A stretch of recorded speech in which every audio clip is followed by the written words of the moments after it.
इसी तरह से यही उसकी एग्जांपल एक और होगी, जैसे देयर ब्रेड एंड बटर। अब देखो यहाँ पे there bread and butter dash laying on the table. अब इसका मतलब ये दोनों डिफरेंट चीज़ें हैं कि उसकी ब्रेड और बटर, तो यहाँ पे हमने आर लगा दिया। लेकिन अगर यहाँ पे ये लिखा हो कि there bread and butter dash farming, कि उसकी अब जो है वो रोज़ी रोटी है, नहीं जब सिंगुलर आइडिया जनरेट होता है फिर हमने यहाँ पे क्या लगा दिया, इज लगा दिया।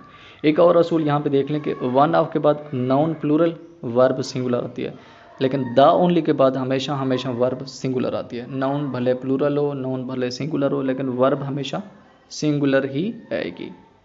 अच्छा, इसमें एक और जो इंतहाई अहम रूल है वो ये है कि अगर हमारे पास इस तरह से दो सब्जेक्ट हैं, यानी वो एंड से मिल रहे हैं, उनसे पहले यानी दो subject word connected by and with article या पोजेसिव एडजेक्टिव। अब हमने ये देखना है कि ये जो दो सब्जेक्ट हैं, जैसे यहाँ पे देखें एंड था, ये ब्रदर फ्रेंड है, ये एक सब्जेक्ट है, ये ब्रदर ये दूसरा सब्जेक्ट है, कि अगर इनमें से किसी सब्जेक्ट से पहले किसी एक सब्जेक्ट के साथ आर्टिकल लग जाए, ये पहले के साथ जैसे लगा हुआ है, या सिर्फ दूसरे के साथ लग जाए, यानी अगर किसी एक के साथ आर्टिकल या पोजेसिव एडजेक्टिव लग रहा है तो आगे वर्ब सिंगुलर लगेगी, और अगर दोनों सब्जेक्ट के साथ लग रहा है तो आगे फिर जो वर्ब है वो प्लूरल लगेगी। ठीक हो गया? कैसे, ये देखें यहाँ पे माई फ्रेंड एंड बिरादर। अब देखो यहाँ पे एंड के बाद बिरादर से पहले आर्टिकल नहीं लगा हुआ, या यानी यूँ कह लो डिटर्मिनर नहीं लगा हुआ, तो आगे हमने हेल्प्स लगाया, यानी वर्ब सिंगुलर लगाई। माई फ्रेंड एंड माई बिरादर। अब देखो फ्रेंड से पहले भी माई है और बिरादर से पहले भी माई है, अब यहाँ पे हमने हेल्प लगाया है। इस तरह से the chief of army and president. देखो यहाँ पे एंड आया, अब चीफ ऑफ आर्मी से पहले हमने दा लगाया, लेकिन प्रेसिडेंट से पहले हमने दा नहीं लगाया, तो हमने यहाँ पे हैज़ लगाया है। अब the chief of army and the president. अब चीफ ऑफ आर्मी से पहले भी आर्टिकल द है, प्रेसिडेंट से पहले भी आर्टिकल द है, तो मतलब दोनों से पहले हमने आर्टिकल द लगाया, तो यहाँ पे फिर हमने क्या कर दिया, हैव कर दिया। तो ये रूल भी आपको आना चाहिए, यानी अगर दो सब्जेक्ट कनेक्ट होते हैं हमारे पास एंड से, अगर किसी एक के साथ डिटर्मिनर लगा हुआ है तो वर्ब सिंगुलर, दोनों के साथ डिटर्मिनर लगा हुआ है वर्ब प्लूरल। अब ये हो सकता है ये वाला जो मई है, मैं अगर इस सेंटेंस को ऐसे कर दूं कि फ्रेंड एंड माई ब्रदर, तो भी आगे जो वर्ब है वो सिंगुलर ही आएगी, यानी हेल्प्स आएगा इसमें। ये रूल भी आपको पता होना चाहिए, ये हम पहले कर चुके रूल। अच्छा, ये कुछ एग्जांपल हैं, यानी agreement between subject word one and verb helping verb का। ये देखें वही सारे एग्जांपल है जो अभी हमने पढ़ा कि अगर विद आ जाए, along with, together with, as well as, besides, except of, not, but, including, excluding, ये सारे के सारे ये उसके एग्जांपल। जैसे the sun with other planets. अब सन क्या है, सब्जेक्ट वन है, विद अदर क्या है, हमारे पास प्रेपोजिशन है, प्लैनेट्स क्या है, ये दूसरा सब्जेक्ट है। अब यहाँ पे हमारे ये क्योंकि जो पहला सब्जेक्ट है वो सन सिंगुलर है, तो इसलिए फिर हमने यहाँ पे वाज लगाया। तो ये एग्जांपल आपने पढ़ लेने हैं, मैं आपके साथ नोट शेयर करूँगा। इसी तरह से हमारे पास ये सब्जेक्ट वर्ड टू की एग्जांपल है, उसमें हमारे पास ये तीन वर्ड होते हैं, नॉर है, और है, बट आल्सो है। हमने दूसरे सब्जेक्ट के लिहाज से वर्ब लगाना होता है, जैसे यहाँ पे आप देखें ईदर द एब्ट्यूज क्वैक और द कैमल मैन। अब यहाँ और से पहले क्या है, एब्ट्यूज क्वैक ये एक सब्जेक्ट है, द कैमल मैन जो है ये दूसरा सब्जेक्ट है। अब द कैमल मैन जो है यानी ये हमारे पास क्या है, प्लूरल है, यानी द कैमल मैन, मैन यहाँ पे हमारे पास प्लूरल सब्जेक्ट होती है, यहाँ पे हमने फिर आर लगाया हुआ है, जो कि हमारे पास क्या है, राइट ऑप्शन है। इस तरह से दो सब्जेक्ट जब ज्वाइंट होते हैं एंड से, उन्होंने ये लिखा हुआ है कि अगर जो हमारे पास वो डिफरेंट पर्सन है या डिफरेंट थिंग्स हैं, जैसे फायर एंड वाटर दो डिफरेंट चीज़ें हैं, तो फिर यहाँ पे हमने डू लगाया है, तो प्लूरल वर्ब लगानी है। अगर वो दो नाउन जो हैं अगर वो सजेस्ट करते हैं one idea, single idea generate करते हैं, तो फिर उनके साथ जो वर्ब है वो हमने सिंगुलर लगानी है। ये आपने एग्जांपल पहले भी मैं आपके साथ शेयर कर चुका हूँ, जैसे Shamim Ahmad bread and butter, तो वाज आएगा, बिसाइड एक्लॉर्ड्स ऑनर एंड ग्लोरी। अब ये वाला जो सेंटेंस लिखा हुआ है ना, यहाँ पे वर इसलिए लगाया कि ये तीनों चीज़ें डिफरेंट हैं। अच्छा, इस तरह से our German master and friend, यहाँ पे ये वाला सेंटेंस है जो मैं आपको पहले समझा चुका हूँ कि ये जो एग्जांपल है इस चीज़ को देखें। ये वाला रूल कि अगर दो सब्जेक्ट कनेक्ट होते हैं एंड से और उनसे पहले अगर आर्टिकल या कोई पोजेसिव एडजेक्टिव आ जाए, ये वाली जो लास्ट एग्जांपल है ना, ये उसी की लिखी हुई है। ये देखें यहाँ पे देखिए एंड से पहले बात क्या है, फ्रेंड है, यानी ये एक सब्जेक्ट है, और एंड से पहले लिखा हुआ है जर्मन मास्टर, ये दूसरा सब्जेक्ट है। इससे पहले देखें लिखा हुआ है आवर। अब ये आवर क्या है हमारे पास, ये पोजेसिव एडजेक्टिव है। तो एक सब्जेक्ट से पहले अगर पोजेसिव एडजेक्टिव आ जाए और दूसरे से पहले ना हो, तो उसके लिए फिर हम आगे वर्ब सिंगुलर लगाते हैं। अगर यहाँ पे ये लिखा हो कि our German master and our friend, तो तब यहाँ पे वर होता हमारे पास, जो कि यहाँ पे हमारे पास राइट ऑप्शन होता। अच्छा, इस तरह से फिर ये कुछ फ्रैक्शन, पोर्शन, परसेंटेज वालों की एग्जांपल है, ये मैं पहले आप चुका हूँ। इसे हम ऑफ फ्रेज बोल रहे होते हैं। ऑफ फ्रेज से मुराद ये है कि इनके बाद वाला हमने नाउन देखना है। अगर ये यहाँ पे देखें जैसे एन एकड़ लिखा हुआ है, ये सिंगुलर नाउन है ऑफ फ्रेज के बाद, तो आगे हमने इज लगा दिया। स्कूल है ऑफ फ्रेज के बाद, स्कूल सिंगुलर नाउन है तो हमने गोज लगा दिया। ऑफ फ्रेज के बाद पॉपुलेशन है, मैं पहले बता चुका हूँ कि पॉपुलेशन जो है वो सिंगुलर नाउन है, और जो हमारे पास पीपल है वो प्लूरल नाउन है। अब यहाँ पे देखें ऑफ फ्रेज के बाद द बुक्स आया हुआ है, तो यहाँ पे हमने आर लगाया हुआ है, यानी प्लूरल है। Half of these exceptional cases, cases क्या है, प्लूरल नाउन है, तो आगे फिर हमने वर लगाया हुआ है। ठीक है, आगे ये लिखा हुआ है प्रेजेंट फॉर्म अब वर्ब किसके साथ यूज़ होती है, ये तो खैर इतनी कोई हमने पहले बात कर ली है, टेंसेस वगैरह की। इसके अंदर अभी हम मज़ीद कुछ चीज़ें आगे जो है वो डिस्कस करते हैं। ये भी वही रूल है जो मैं आपको पहले समझा चुका हूँ कि ईदर वाला, ईच है, वन है, नॉर है, नीदर है, कि इनके बाद सब्जेक्ट जो है वो सिंगुलर आता है, आगे वर्ब भी सिंगुलर, फिर ऑब्जेक्ट आएगा। फिर हमने कहा अगर इनके बाद ऑफ फ्रेज आ जाता है तो अब जो हमारे पास सब्जेक्ट है यानी जो नाउन होगा हमारे पास वो तो प्लूरल हो जाता है, लेकिन वर्ब फिर भी सिंगुलर ही रहेगी और आगे ऑब्जेक्ट आएगा। जैसे यहाँ पे देखें वन ऑफ, अब ये वही रूल है, ये देखें वन आया, उसके बाद ये ऑफ आया, आगे जो सब्जेक्ट था हमारे पास यानी नाउन जो है वो प्लूरल हो जाएगा, लेकिन आगे वर्ब वो सिंगुलर ही लगेगी। ये देखो ये सब्जेक्ट वर्ड वन वाला रूल बन जाता है कि अगर ये सब्जेक्ट वन है, ये सब्जेक्ट दूसरा है, उनके बाद ऑफ यानी कोई प्रेपोजिशन आ जाते हैं तो आगे वर्ब फिर हमने सिंगुलर लगानी है, क्योंकि वन जो है वो हमारे पास सिंगुलर है। इस तरह से ये यहाँ पे देखें कि अगर वन ऑफ के बाद नाउन प्लूरल है, ये एक दूसरा रूल है। अगर वन ऑफ के बाद यानी नाउन प्लूरल आ जाता है और फिर यहाँ पे हमारे पास कोई रिलेटिव प्रोनाउन आ जाता है, ये एक रूल होता है, हु आ जाए, विच आ जाए, दैट आ जाए, तो फिर ये अब दो तरह का इस एमसीक्यूज को हम सॉल्व करते हैं। यानी अब ये जो वन ऑफ वाला है इसको हम बाद में देखेंगे, पहले ये जो दरमियान में चीज़ आई हुई है यानी हु विच दैट, अब हमने देखना है इससे, इसे हम रिलेटिव प्रोनाउन का रूल बोलते हैं, हु विच दैट को, कि हु विच दैट से हमने पहले देखना है अगर ये वाला नाउन प्लूरल है तो इसके जो फ़ौरन बाद वर्ब लगनी है वो प्लूरल आएगी। अगर ये वाला नाउन हमारे पास सिंगुलर है तो इसके बाद ये वर्ब सिंगुलर आएगी। अच्छा, ये वाले तीन चीज़ जब हमने कर लिए यानी वन ऑफ कर लिया, यूँ समझो ये एक चीज़ है कोई, इसको भी हमने कर लिया, अब इसके बाद वाली जो वर्ब है वो सिंगुलर आएगी, क्योंकि ये जो दूसरी वर्ब है ये किसके हिसाब से हम अब लगा रहे हैं, इस वन के हिसाब से, और फिर आगे ऑब्जेक्ट आएगा। इसी के अंदर एक और रूल भी होता है कि अगर हमारे पास यही सेम स्ट्रक्चर हो लेकिन इनके दरमियान में इनके यानी स्टार्ट में ये वाले अगर वर्ड आ जाएं, तो ओनली का वर्ड आ जाए या द ओनली का वर्ड आ जाए, फिर ये है कि फिर ये जो हमने ऊपर ये वाले यानी दो वर्ब लगाए हैं, इसको पहले हमने प्लूरल किया था इसके हिसाब से और अगली को सिंगुलर किया था, अब ये जो दोनों वर्ब हैं ये दोनों के दोनों सिंगुलर लगेंगी। नाउन तो भले यहाँ पे प्लूरल है, हालांकि असूलन देखा जाए तो यहाँ हु विच दैट से पहले अगर ये नाउन प्लूरल है तो ये वर्ब प्लूरल आने चाहिए, जैसे कि ये हमने ऊपर किया, लेकिन यहाँ पे हम नहीं करेंगे। क्यों? क्योंकि ये असूल है कि अगर ओनली या द ओनली अगर हमारे पास स्टार्ट ऑफ द सेंटेंस आ जाए तो आगे पूरे सेंटेंस के अंदर हमारे पास नाउन भले प्लूरल कहीं पे आ जाए लेकिन जो वर्ब होगी वो हमेशा हमेशा वो क्या रहेगी, वो सिंगुलर ही रहेगी। ये कैसे, मैं अभी आपको एग्जांपल से भी समझाता हूँ। पहले मैंने कहा आपको ये स्ट्रक्चर यानी समझा दूँ, आपको ये स्ट्रक्चर पता होना चाहिए, ये चीज़ें आपने लाजमी अपने पास नोट कर लेनी है। वही सब्जेक्ट वर्ब एग्रीमेंट लिखा हुआ है हमारे पास सेंटेंस का वो। अच्छा, ये जो एक चीज़ आपको समझ नहीं आ रही थी, देखो सब्जेक्ट जो होता है ना, सब्जेक्ट के दो होता है, एक होता है सब्जेक्ट का वर्ड और दूसरा होता है सब्जेक्ट का एट्रीब्यूट्स। अब एट्रीब्यूट क्या होता है, जैसे मैं कहता हूँ आ ब्यूटीफुल गर्ल, अब ब्यूटीफुल जो है उसकी एट्रीब्यूट है यानी उसकी खसूसियत है, और जो गर्ल है वो क्या है हमारे पास, वो नाउन है एक लिहाज से। तो ये होता है जो अब हमने वर्ब या हेल्पिंग वर्ब आगे लगानी है वो ब्यूटीफुल के हिसाब से तो नहीं लगानी, किसके हिसाब से, लड़की के हिसाब से लगानी है, इसलिए उसके लिए फिर हम मखसूस या लफ्ज़ यूज़ करते हैं सब्जेक्ट के साथ कि सब्जेक्ट का वर्ड वो चीज़ होता है। फिर आगे वर्ब है, ये बड़ा इंतहाई सिंपल है, इसमें उन्होंने आर्डर ऑफ प्रोनाउन लिखा हुआ है, ये अभी हम नहीं पढ़ते, हम प्रोनाउन में पढ़ेंगे उन्होंने, क्योंकि बहुत सारी चीज़ें यहीं पे ही एक ही क्या कहते हैं सफ में सारों को खड़ा कर दिया, तो हम यहाँ पे नहीं पढ़ने वाले।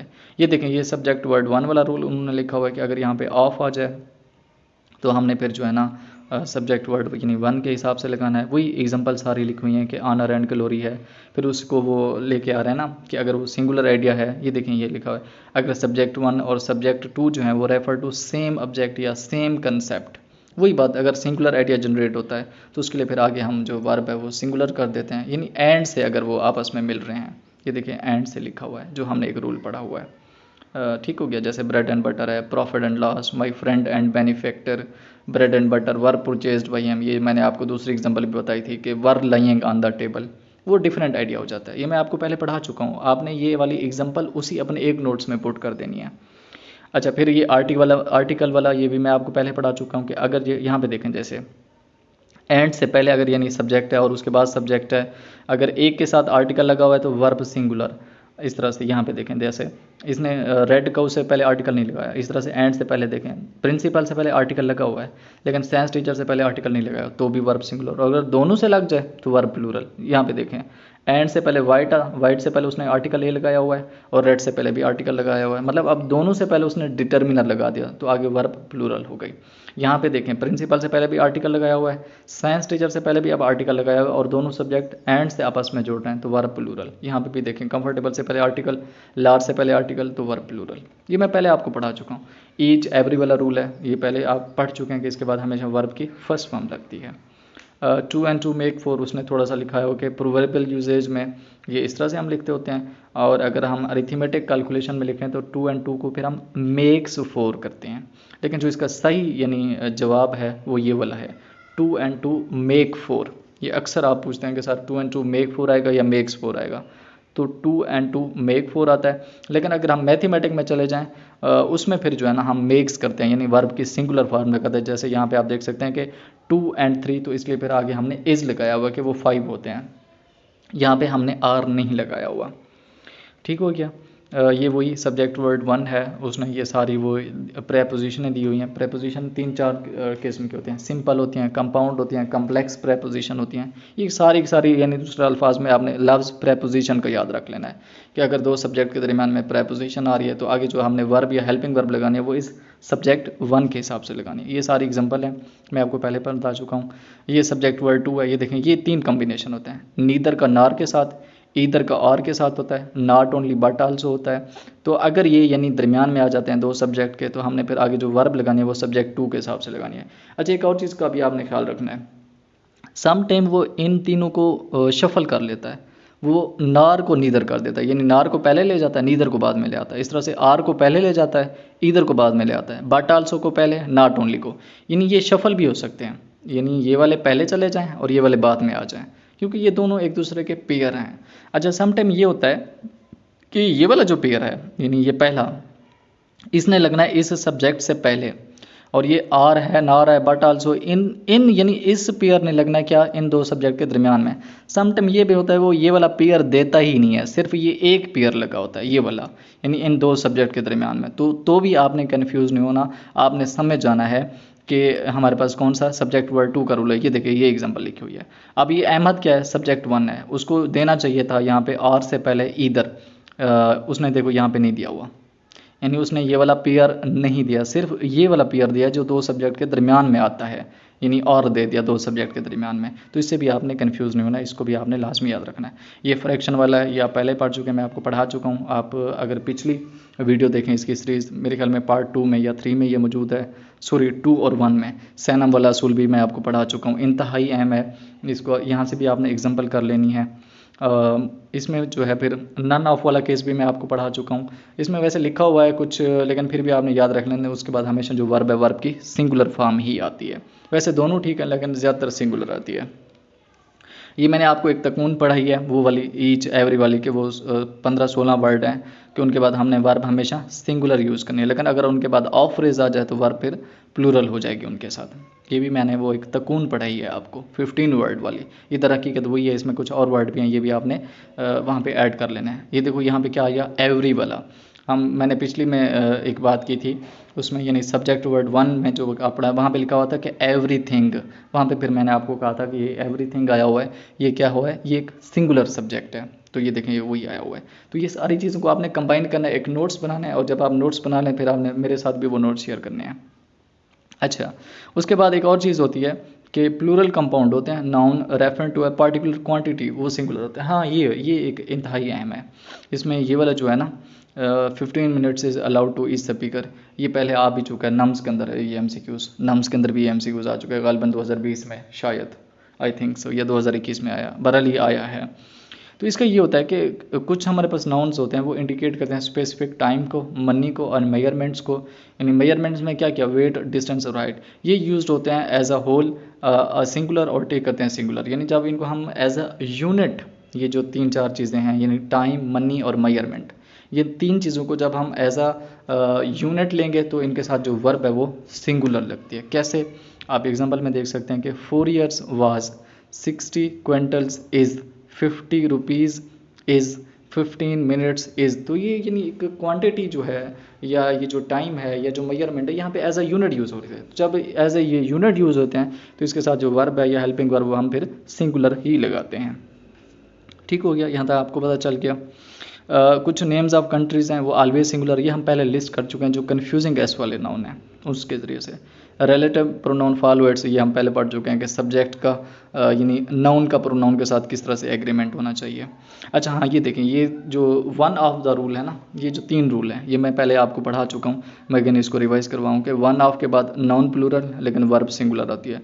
फिर हमने कहा कि वन ऑफ के बाद नाउन प्लूरल लेकिन अगर उसके दरमियान में रिलेटिव प्रोनाउन आ जाए तो जो रिलेटिव प्रोनाउन वाली वर्ब है वो तो प्लूरल आएगी लेकिन आगे जो वर्ब है वो सिंगुलर। लेकिन फिर हमने कहा अगर उसमें ओनली आ जाए या दा ओनली आ जाए, अब नाउन भले प्लूरल है, आगे वाली दोनों जो वर्ब हैं वो क्या आएंगी, वो सिंगुलर ही आएंगी हमारे पास। ये कौन सा रूल है? अभी इसमें वो टैब नहीं खुली हुई वरना मैं आपको वहाँ से बता देता। अच्छा, उसके बाद रूल नंबर 16 और 17 में आप देख सकते हैं जो एक फिक्स्ड एक्सप्रेशंस वाली हमने टेबल देखी थी उसमें हमने एक चीज़ कही थी कि अगर हमारे पास आ नंबर हो या दा नंबर हो, आ वैरायटी हो या दा वैरायटी हो, इनके साथ नाउन हमेशा प्लूरल आएगा। फ़र्क सिर्फ वर्ब का है।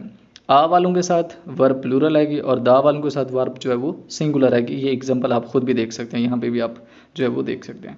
इस तरह से आ ग्रेट मैनी के साथ नाउन भी प्लूरल वर्ब भी प्लूरल, मैनी आगे साथ नाउन भी सिंगुलर आगे वर्ब भी सिंगुलर और आगे फिर जो हमारे पास प्रोनाउन होगा वो भी सिंगुलर ही लगेगा। Collective noun plus verb singular, इसको छोड़ दें। क्वेश्चन नंबर 20 को ये फजूल लिखा हुआ है ऐसे। 21 को भी छोड़ दें और 22 की भी छोड़ दें। कुछ जो चीज़ें हैं वो हम प्रैक्टिस एक्सरसाइज में करेंगे, कुछ रूल यहाँ पे वो फजूल लिखे हुए हैं, यहाँ से आपने नहीं करने हैं। वेज और वेजेस वाला भी मैं आपको करवाऊंगा, अभी यहाँ से आपने छोड़ देना। वैसे देख लें कि जो वेज है वो 2 तरीके से होता है, यानी एक वेज का मतलब होता है उजरत और दूसरा जो है इसको जो है ना हम कह सकते हैं यानी अमालों की जज़ा भी कह सकते हैं। ठीक है ना, अगर वो अमालों की जज़ा की सूरत में होगा यानी रिवार्ड की सूरत में होगा तो या आउटकम होगा किसी समथिंग का, उसमें इसको हमने सिंगुलर लेना, जैसे वेजेस ऑफ सिन इज़ हिल। लेकिन अगर हम इस वेज को उजरत की सूरत में लेंगे तो फिर अगर वेजेस होगा तो प्लूरल होगा। जैसे ये हम हॉस्पिटल में अगर आप देखें तो हम कहते होते हैं लफ्ज़ एक यूज़ करते हैं, ये डेली वेजेसर हैं, डेली वेजेस पे ये ठहरे हुए हैं, यानी ये डेली की बुनियाद पे उजरत लेते हैं। अगर वेजेस होगा तो प्लूरल और वेज होगा तो सिंगुलर। लेकिन अगर इसे हम रिवार्ड की सूरत में लेंगे तो ये पूरा as a whole word wages जो है ये सिंगुलर होगा, इसके साथ आगे वर्ब या हेल्पिंग वर्ब वो सिंगुलर लगे, जैसे यहाँ पे इज़ है, यहाँ पे भी इज़ लगा हुआ है। अच्छा, बाकी छोड़ दें। दा प्लस एडजेक्टिव आ जाए प्लूरल वर्ब लगता है, ये हम पहले पढ़ चुके हैं। दा प्लस लैंग्वेज नेम आ जाए प्लूरल वर्ब, वो जो मैंने आपको नेशनैलिटी वाला एक कहा था कि उसके साथ वर्ब प्लूरल लगता है। फैमिली नेम के साथ प्लूरल वर्ब, ये भी हम पहले से पढ़ चुके हैं। सब्जेक्ट नेम जब एज अ पर्सनल स्किल आ जाए वो टेक करते हैं प्लूरल वर्ब। हाँ, एक चीज़ और है, हमने जो एक लिस्ट पढ़ी थी ना वो मैथमेटिक्स वाली, फिज़िक्स वाली, इकोनॉमिक्स वाली, उसमें एक रूल ये होता है अगर उनसे पहले कोई प्रोनाउन आ जाए, आपने ये रूल याद रख लेना है। वैसे तो हमने पढ़ा था वो कन्फ्यूजिंग एस वाले नाउन है उनके साथ वर्ब सिंगुलर लगती है, लेकिन अगर उनसे पहले कोई प्रोनाउन आ जाए, ये देखें मैथमेटिक्स है उससे पहले हेज प्रोनाउन आ गया कोई, यहाँ पे इकोनॉमिक्स था उससे पहले हेज कोई प्रोनाउन आ गया, तो याद रख लेना उसके बाद अब जो वर्ब लगेगी वो प्लूरल लगेगी। यानी हमारे पास ये जितने भी सब्जेक्ट वाले हैं यानी जो हम पढ़ते हैं मैथमेटिक्स, फिज़िक्स, ठीक हो गया, इकोनॉमिक्स, इनके साथ वर्ब हमेशा सिंगुलर लगती है। अगर उनसे पहले कोई प्रोनाउन यूज़ हो जाए, जैसे कि आप यहाँ पे देख सकते हैं हिज है, यहाँ पे भी हिज है, हर आ जाए, दे आ जाए, she, it, I, you, we, ये सारे पर्सनल प्रोनाउन है ना हमारे पास, first person, second person, third person, कोई भी प्रोनाउन आ जाए, अगर इन नाउन से पहले कोई प्रोनाउन आ जाए तो उसके बाद जो वर्ब है वो प्लूरल हमारे पास लगेगी। और ये एक्सरसाइज है सब्जेक्ट वर्ब एग्रीमेंट की, ये आपके साथ मैं शेयर करता हूँ, इसको भी हम बाद में जो है वो सॉल्व करते हैं। तो ये ऑलमोस्ट कंप्लीट हमारे पास सब्जेक्ट वर्ब एग्रीमेंट का टॉपिक बनता है। इसमें अभी चंद रूल हैं, कोई गलबन 4-5 रूल हैं, वो हम प्रैक्टिस एक्सरसाइज जब सॉल्व करेंगे तो उसके दौरान मैं आपको बताऊंगा। अदरवाइज़ ये जो सब्जेक्ट वर्ब एग्रीमेंट का जो हमारा यानी लेक्चर है वो ऑलमोस्ट जो है वो कंप्लीट हो चुका है। होप सो इससे बहर शायद एग्जामिनर कोई ऐसा सवाल नहीं देगा इंशाल्लाह। Thank you so much for